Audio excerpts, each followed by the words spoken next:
morning, good evening, or good riddance. Welcome to the Spire RIFFCAST, where we'll be discussing all things metal, non-metal, and every point in between. With this podcast, we hope to lift the veil on our world of metal music and dig into some topics we've wanted to share with all of you. This will be informal, so please take our content with a grain of salt and a sense of humor. Right now, you're listening to the RIFFCAST, episode 12.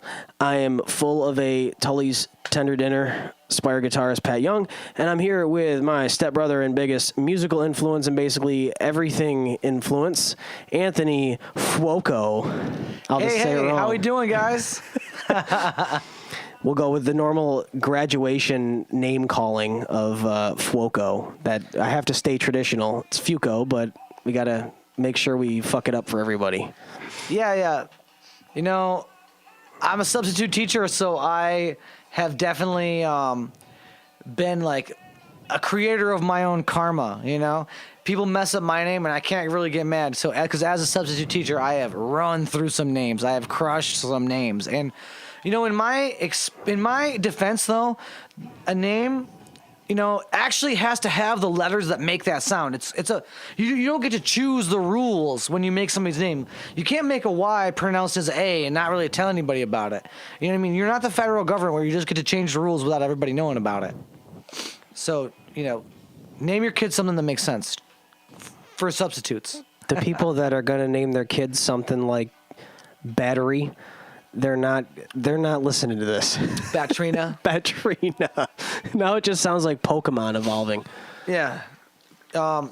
Luckily, she evolves into Batterina, which is a ballerina that also batters the shit out of like child molesters and stuff. But then eventually runs out of energy and you have to go to the store. And then saps their reproductive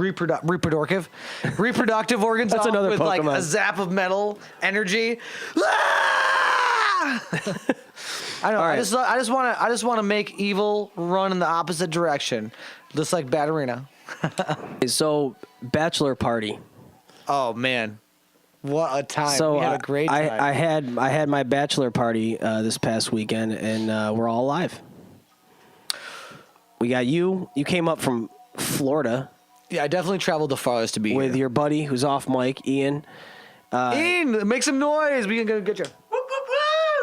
Yeah, all right. Can we hear some real redneck noises, like some deep South? That's right. Okay, bachelor party. Bachelor party started off. Your thoughts? Started off pretty typical, and then I think we started kind of getting into a little bit of fun once everybody was real toasty and had plenty of beers in them. We started doing some of the jokes with Brad. And now Brad's a stud. Do you know where Brad came from? I think a bachelorette party of years past or something like that, right? Yeah, well, Kristen's, her matron of honor, had a bachelorette party back in the late summer. Late summer. And they bought this blow-up doll. It was like that, you know, typical bachelorette party where you had the dick ice cubes that I still use. I love them because they're not like a big ice cube. They're just like a chody little one that like it's just enough to, you know, cool up your coffee but not make it cold. Yeah. So thank God for that. And then they bought a Boy Toy Brad doll that's always erect, which is a medical concern more than a joke. And yes, he always has that soundtrack behind him. And we still have him. And somebody blew him up again. He was all deflated, creepily in the basement. It was me, dude. It was you. You know what I mean? I'm an empathetic person, and like for Brad to be like emasculated, publicly naked, and flaccid, I'm like, no way, dude. He needs to be proud and triumphant. You need to be able to fucking hang your dry cleaning from him, you know? Well, you kind of did. So to speak. Yeah. You fell asleep with him. Well, it was a joke. You posed next to him, and then as a joke, and then you fell asleep by accident. I know, like, wouldn't it be funny if somebody woke up and saw me with this? And then I'm like, I'm my own worst enemy. I can't help myself. When I see an opportunity to do something that would make somebody laugh, I can't help it, even if it makes me look like a supreme douchebag. I had to take one for the team. I have to do the funny thing. And then, but then I'm kind of an asshole, and I'll get mad when people make fun of me. I'm like, I trying to be funny, I tell you fuckers. Would you fucking call me a faggot? So, but this was not a typical party. I didn't want the generic, like, everybody they watch a movie and then they want to replicate The Hangover, you know, and I didn't want that. I just wanted all of my friends, because everybody, like, I was talking to people, they're like, you getting strippers, you getting this, you getting that. I'm like, I don't want any of that, because I want to actually, and I don't want to just slam shots all night, because I wanted to actually hang out with people I haven't seen in 6 months to a year. In this day and age, the traditions I don't think are valued as much. I think people take the tradition as a template, and then they apply their own personality towards whatever this tradition is. Maybe it's a bachelor party, maybe it's a bachelorette party, maybe it's how you conduct your wedding or whatever. But nowadays, customization is so important, and you know, that's one of the industries that I feel like is emerging. That, like, if you can play that game, you know, do a little customization, you can add value to a lot of things, and it's a really cool thing to do. Your bachelor party was definitely along your personality. Everybody was here. We all were, you know, everyone was looked after. We even changed attire during it. You know, there was even a little bit of productive behavior. I don't know. It took like 10 or 12 drunk guys, but we changed attire. That was, you know, Syracuse seized on, salt in winter, and who knows when the last time, you know what I mean? When you get our kind of crew who can be a little absent-minded when it comes to regular maintenance on just about anything. Especially ourselves. Yeah. We're like, wait a second. But after people hit it with a hammer, they kept hitting. It was Jesse's girl. 16-ounce hammer, 22-ounce hammer, no good. Takes a 5-pound weight. Yeah, our drunk buddy. Our drunk buddy came out with not just a drunk buddy, a former wrestler. How long did you spend on it before he hit it with it? He didn't really tell anybody he was going to do it either. It's kind of like people just moved out of the way, like a parting of the Red Sea, and he goes, ah! He just hits it. And before I know it, I'm like, all right, does anyone find a sledgehammer? I'm still trying to fix the problem. And they're like, bro, no. He came and busted it out with a 5-pound weight. I was like, damn, dude. So, like, the girliest thing in your house is what actually got that, like, masculine deed done. I put grass stains all over my dragon t-shirt from, you know, laying down on the grass and trying to double kick it with both my heels to get that thing to bust off. But, no. 5-pound weight. Fuck. That's how we stay on the topic of music. He says double kick. Yeah. That's how we do that. Yeah, that was really fun. We had limoncello that Zach made himself. Oh, it was homemade? I didn't taste homemade. It tasted just... That was homemade. It tasted like... I haven't had homemade limoncello before. I've had it several different times from the liquor store or whatever, and that tasted real good. It wasn't too sweet or anything. It's supposed to kind of blow you away with a lemon taste, and it certainly did. It had lots of flavor. Yeah. Everything Zach did was top notch, man. All the food, all the drinks, everything, man. We were drinking like kings, like we did something to deserve all this shit. Well, yeah, Lawrence and Cameron prepared some of the food there, and like the shrimp was amazing. It couldn't even get set down. It was so good. He was just walking around with the skewers, and people. I was like, "There's a second round going around. I'll just have 2 pieces or whatever." There's a second round coming out, and then I missed the second round. I was like, "Shit! I should have been a little greedier early on." Yeah, they went. They were great, and Zach, like, he cooked out. He did everything. Cleaned up and all that shit, and then I found out later that I passed out early. Syracuse Pale Ale, a nice local brew. Syracuse Pale Ale kegger, and which we kicked. Any national brand or whatever. Accomplishment. You wanna put Syracuse Pale Ale up against any national brand or whatever. It tastes just as good. It ain't going anywhere though. You know what I mean? The money ain't going anywhere. It's staying in the community when you buy that kind of shit. And we like that. We like to support ourselves, support each other. It's a community out here. And that's what it's all about. Looking out for each other. And when I need your help, whoever it may be, because maybe random acts of kindness or whatnot add up and become in a way cultural. I think Spire keeps the American dream alive, and I have buddies who are talented down in Florida who they don't really know what to do with that musical talent, and they don't really know how to how to make it a marketable product, and Spire has become a marketable product, man. And you guys have really made a name for yourself and done some things. And I listen to you guys, and I hear like a modern Pink Floyd. I hear I hear a resurgence of values from the 70s, and people who are interested in some good intellectual material. And we're not getting that from the mainstream culture. When I was a kid, I kind of got a little discouraged by all I got a little, I'm a contrarian. I'm always it's gotta be opposed to whatever the mainstream is. I don't know why my brain works like that, but it does. No, you just do that when you're younger. When stuff became mainstream when I was a little kid, I just rejected it because I was like, I don't really. Everybody's all, dick riding. I don't want to jump on the fucking dick riding wagon. So, but now that I'm older and whatnot, I see.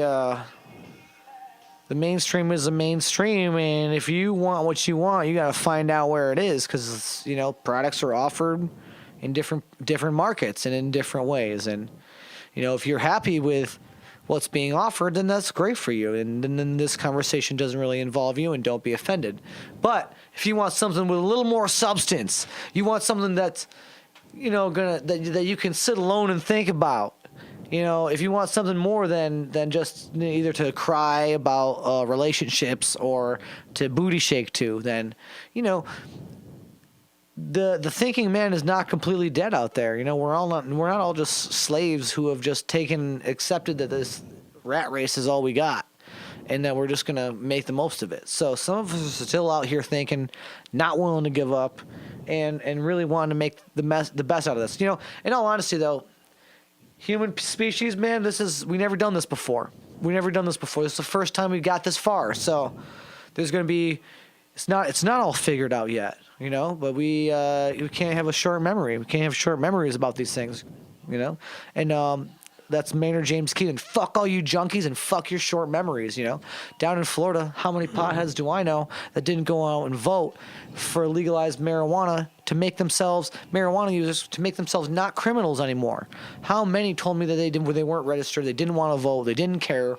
As I'm really, amongst my own personal group of friends, I'm trying to mill things up, Somebody like me, I don't really want to go out in the streets and maybe put my name out as somebody who's a supporter of marijuana legalization. But behind closed doors in front of my friends and whatnot, yeah, I support that. Right. At least decriminalization or whatever. Right.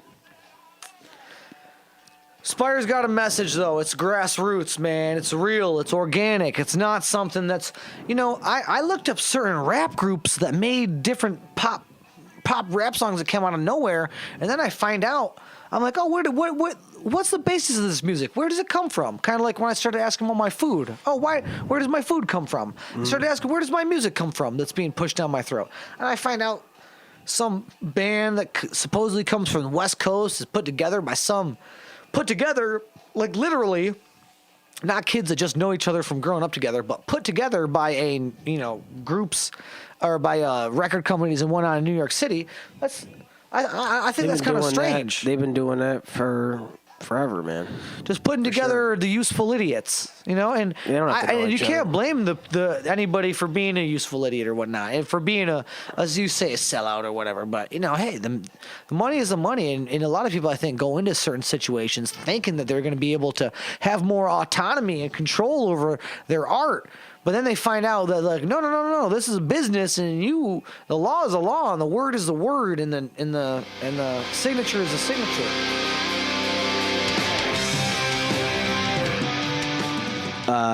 What was the last Spire show that you went to?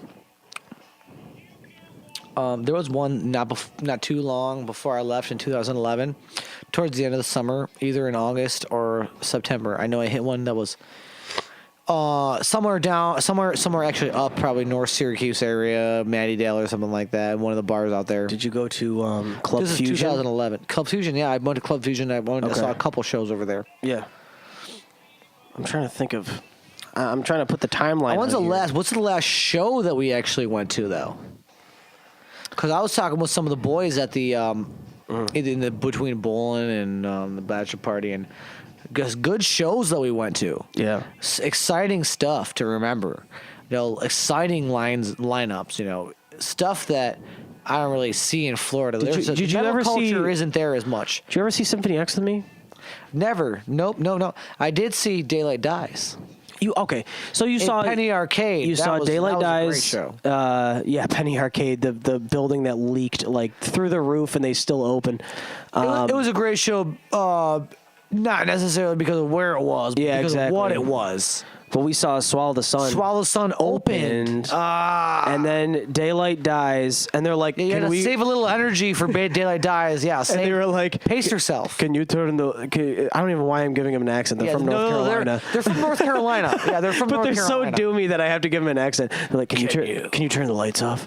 And they're like, yeah. And they fade them. And he goes, can you turn them off? They're like, what? They wanted them to turn all of the lights off. Yeah, they're like, we're Daylight Dies. Yeah, we're like, they said their name very slowly, syllabolically, like, we're Daylight Dies. Because, they lowered the lights, and there's like, we're Daylight Dies! Cut it out! We're like, we're not Daylight is terminal and has we're not moments to Abundant live. Sunshine. What the fuck, dude? Turn it off. Or Daylight Dies. And then Darkane. They were awesome. And Soilwork. Yes. It's a strange lineup, having Swallow the Sun open. Soilwork, Soilwork was good that night. It was nice to see him in a smaller venue. Yeah. Because I saw him back out in Albany or something like that when we saw them open.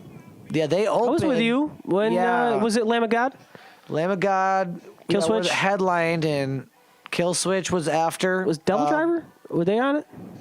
That was in Glens Falls, right? Yeah. Oh, wait. Maybe it was Soilwork. Glens Falls. We almost Driver. died that night. Yeah. 360 in the snow, we did a 360 Was I spin. driving? Was I driving? Yeah. Yeah. Oh, yeah. Another time I almost killed, everybody. Oh, yeah. Another I know. Ian, my buddy, has sat there and he's like, I've got 2 lives left. I've used 7 of them. Okay, so we are counting. Yeah. All right. So, luckily, though, we've been paying a little bit of attention and slowing down just a little bit and trying to, make sure, make it last. Make it last. Yeah. Only the good die young, though. Only the good die young. And really, to go back towards religion, because this metal and religion are fucking tied. I don't care who you are, Metal and religion are tied, man. Ravi Shankar, like I was talking earlier, that was the first metal. Hearing these guys on the sitar and on the drummy thing that goes with the sitar. The drummy thing that goes with the sitar. It's really, really good. The djembe. And, I sit there and I'll listen to this stuff and I'm like, wow, this really, it has a fast pace with an intricate pattern to the music and whatnot. I'm like, this is like the first thrash.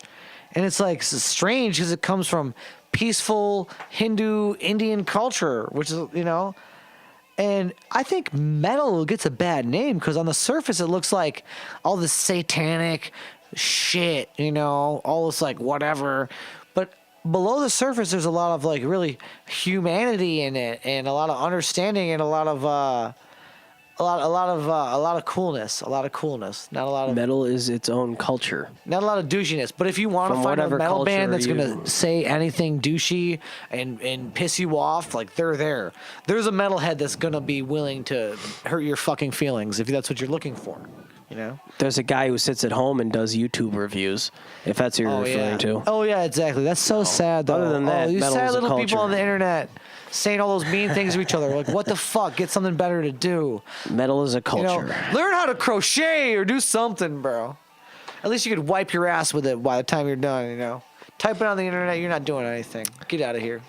So, yeah, that's a first. Tying metal to sitar playing. I just had those the first other day thrash. I was listening to my Pandora and I put Ravi Shankar on because, I was sitting in the sun and I was kind of hungover and I was like, what's going to ease my mind and help me relax a little bit. And the sitar does it. It has a real positive, energetic vibe to it that kind of wakes me up if I'm not feeling so great, and it puts me in a good headspace. So I'm jamming to this stuff, and it's just like, and then the way the hand drums and the way the sitar is just, they go back and forth, and it reminds me of thrash metal. The Same complexity, and the speed, and the tempo. Yeah, it awakens the same type of. And I'm not a music guy. Feel in you, right? Hell. Does it share like a similar kind of brightness, like a yes, that same well, behavior? Actually, I would say it's brighter. I would say it's brighter. It's brighter, okay. Yeah, I would say it's brighter than metal because metal has a darkness to it. You know. Yeah. Well, I mean, depending on who you ask and who you listen to, and. Well, we joke about it and we say, like, we've been classified as progressive death metal, and we've recently kind of unofficially redefined ourselves as regressive life metal.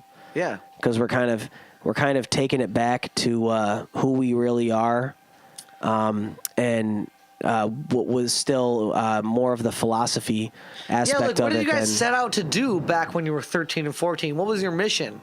Were you guys? I don't know. Were you guys trying to get laid? Were you like? No, not me. Were you trying to make a name for yourself? I think I was still hustling Pokemon cards at that age.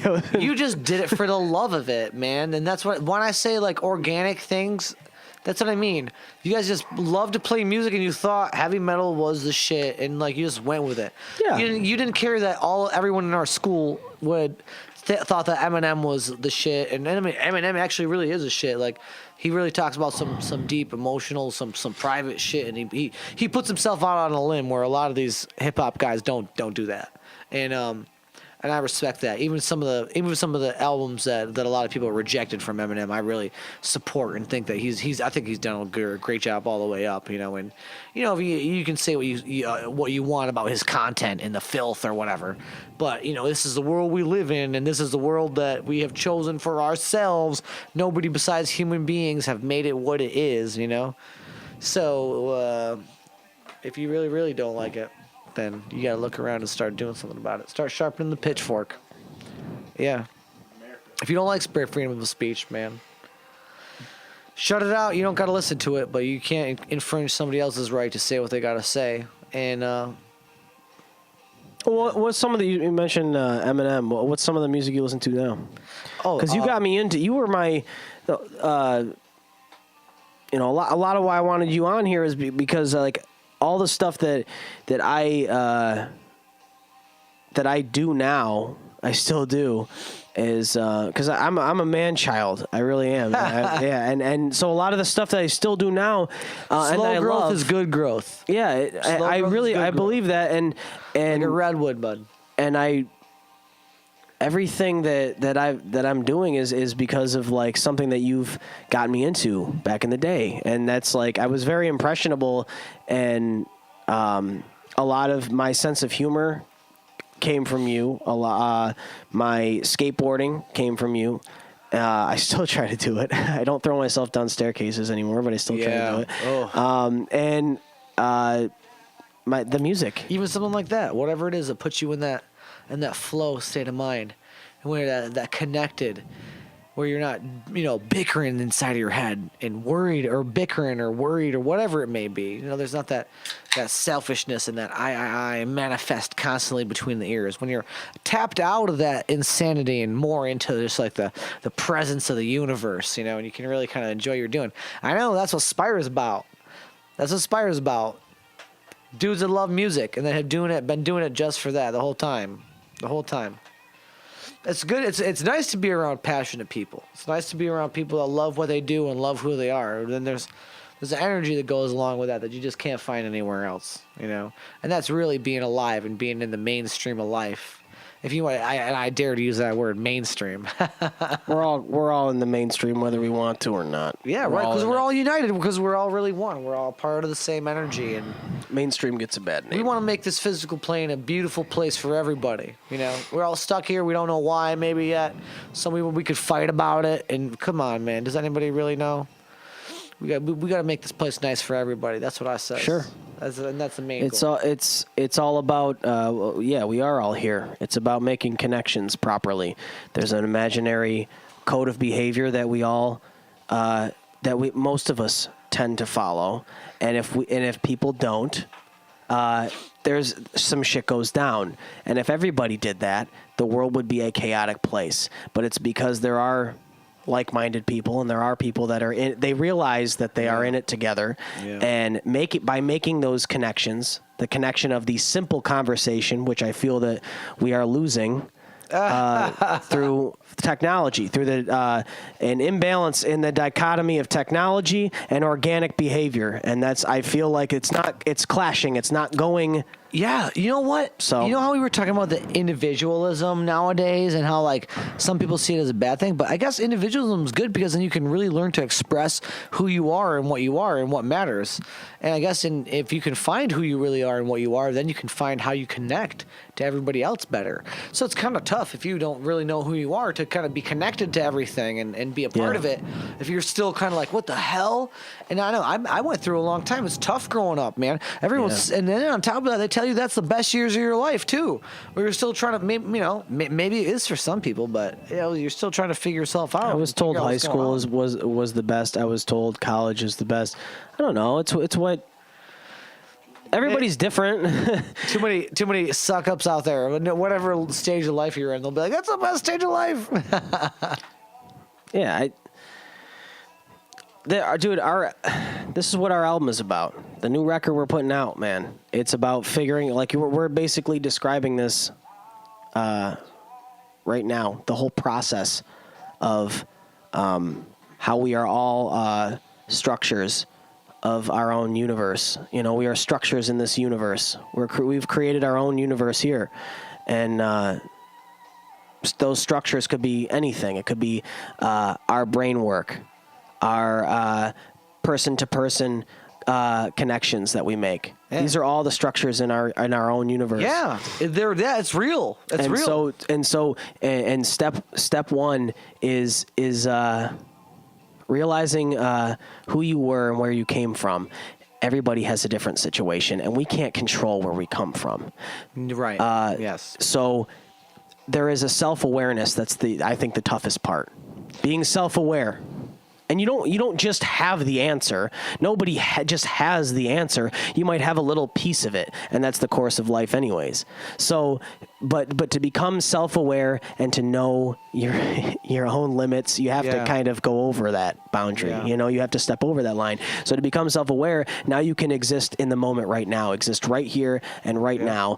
And hopefully people can, I think is is another difficult part is to live sort of as a transcendental kind of person that looks into the future with every move, keeping in mind you are looking into the future as your future self, looking back at you in your own shoes and saying, is this what I should be doing right now?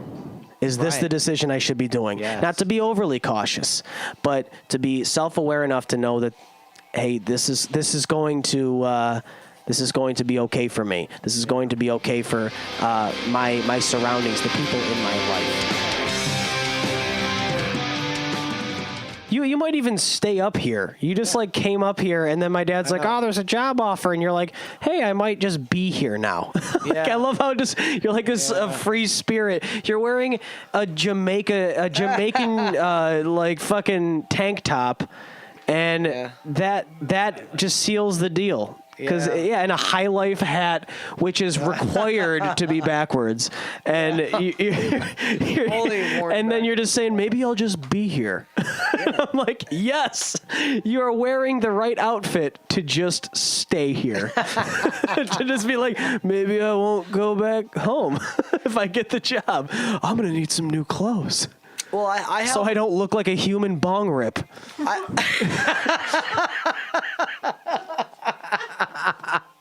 That's fantastic. Human bong rip. Oh, well, that's what the cool thing. I have made decisions to make sure that when I know what I want to do. Like when you know your dharma, and I don't want you to sound all bang bang bang bang, but like when you know what you want to accomplish Indian in life, thrash metal. Yeah.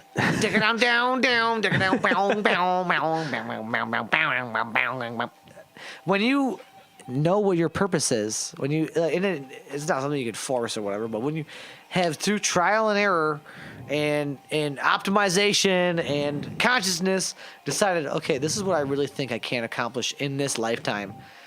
It's really cool because it's like, okay, I gotta survive, I gotta thrive, and when some opportunities come up for me to fucking kick some ass and do what I gotta do, I'm jumping on it, you know?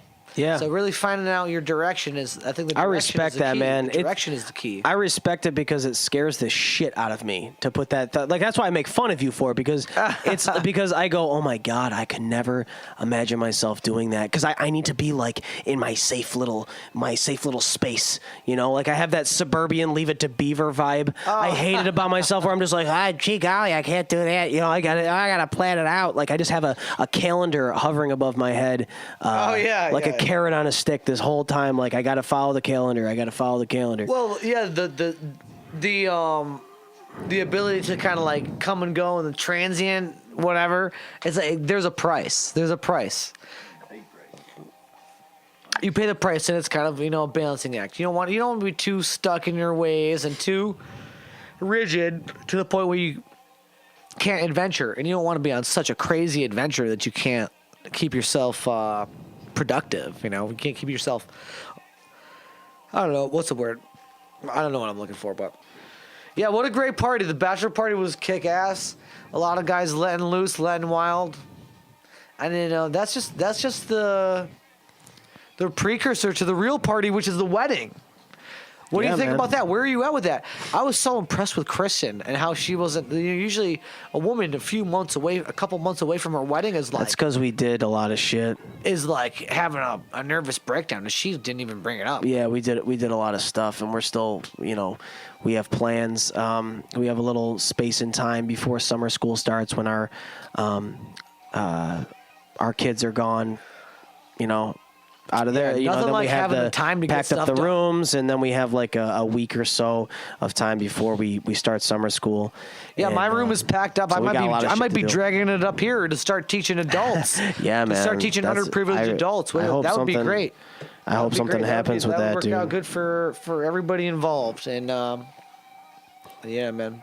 But yeah, pray dude. For me, baby. I got to wrap it up. I hope we get to do another one. Because we have a lot of shit to talk about. It was very scattered. The RIFFCAST, yeah. But yeah, all in all, man, like this is to the people out there listening to it. Like this is where it all came from. I wouldn't be playing guitar for this band and for so long if it wasn't for this guy across from me right here. So right. He let me. Drum. We're years apart here, so he let me jam out with him and his buddies when I was totally not cool behind my sparkly Beach Boy kit. And that was a cool drum set, man. That was a cool drum set. Yeah. The blind guys thought it was awesome. But yeah, he let me jam with him. My band mates did make fun of him a little bit. He let me jam with him, and I'm grateful for that. And I'm still jamming. So thank you. I'll just do Budman's here to pick you up. I'm just doing a couple of show updates here really quick. Friday, June 26th in Auburn at Jitz's Tavern. We are with Murder in Rue Morgue, The Man Cries Panic, and Never the Voiceless. Doors are at 8 p.m. It is 21 plus. Sorry, guys. $7 pre-sale. That's closing up fast. And it's $10 at the door. Saturday, July 25th at the Tudor Lounge in Buffalo. First time in Buffalo, 13 years. With Super Killer Robots. Those guys are amazing, and that's a show to see. It's kind of like a Rage Against the Machine on more cocaine. So that's the RIFFCAST. Questions or comments, please email us at spirenymetal@gmail.com for bonus material from these conversations and more updates on what we have going on. You can join our mailing list by going to spire.fanbridge.com, FANBRIDGE, spire.fanbridge.com. Thanks for listening, and see you at the show.